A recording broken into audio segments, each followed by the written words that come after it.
But John, of course, most people are used to seeing you right here on stage. Yes. And usually with one of these two basses. Yes. So in the spirit of the rig rundown, why don't we start by talking about this old Fender jazz bass, yes? Well, this is the second jazz bass that I have owned. The first one I got from a friend in Baltimore for $150, and that's at home because it's worth a lot of money. Yep. Because it's the one that I wrote all the early X songs on. And then a friend of mine found this up in Salem, Oregon, and then gave it to another friend, Rick King in Tacoma. Rick King from Guitar Maniacs, great guitar shop. And my first friend is Tim Knight. He had a place called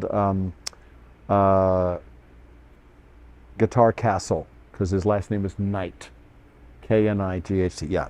Anyway, so he found this, and it was all just blonde, stripped of paint.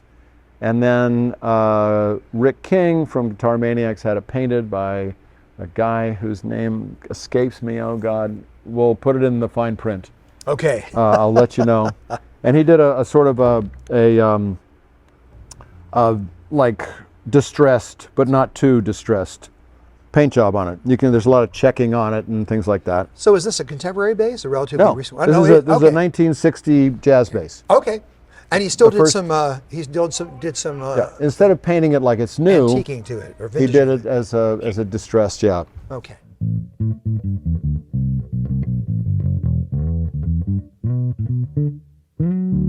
And it just has that. It has that jazz bass sound. Yep. Which is, but that was the low volume. But normally I use a pick with the X world. So,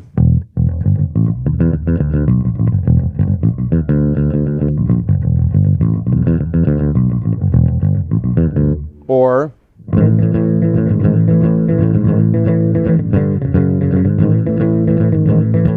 that's another sort of X song. Yes, it is. And well, the thing the jazz bass has that the P bass doesn't is that it's a little more transparent. It has, because of the two pickups, I believe. P bass has just like a very thick, single note sound to me. This is more like a piano, and it has a little more air between the frequencies. And are there any modifications to the electronics in this bass? No. Or? Okay, no, this is stock. Stock. All the pickups and all the electronics and all that stuff is stock. Cool. As the keys and the bridge and that thing and the pick guard and all that stuff. Well, before we get into the amplifiers, maybe we can take a look at the other bass back there, which is, I think, one of the old Ampeg scroll basses? Yes. Cool. The body shape is terrific. Yes. It has a lot of charm. Rick Danko was like one of my heroes as I learned to play bass. And he had one of these that was fretless, of course. But I think that his was modified to have a P bass pickup in it. I'm not sure. And I'm guessing this one is stock? This is stock. Cool. So it's a really bizarre. It's like a microphone. Yeah, it sounds. It's not a magnetic pickup. It's an acoustic pickup.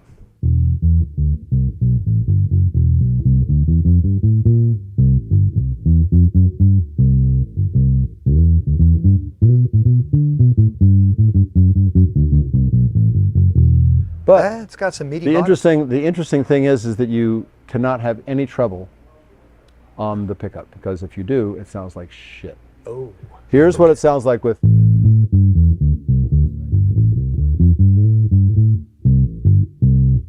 With a pick, it's ish. You can sort of get away with it.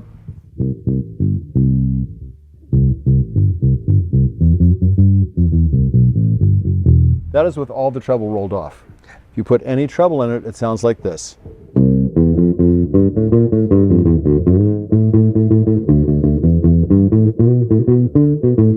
It's just fucking horrible. Yeah. So, but God bless Ampeg and I did have a baby bass, which is similar. It's just like foam, styrofoam encased in plastic. It's an actual upright bass. that Ampeg made around the same time as these. Well, and if no one's ever really seen one of these up close, it's really interesting construction in that it's essentially a piece of wood going all the way through, but this is not only are these open, but it's also kind of hollowish in there too. So it's essentially a semi-hollow body bass. Yes, it is. Yep. Yeah, I think they made them for 2 or 3 years, I think.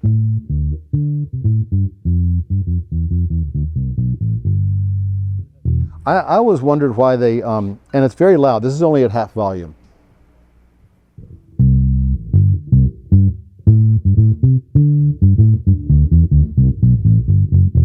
I always wondered, well, I didn't wonder, but I wish that one of the reggae players would have used one of these. Would have been like, right? so bottom heavy.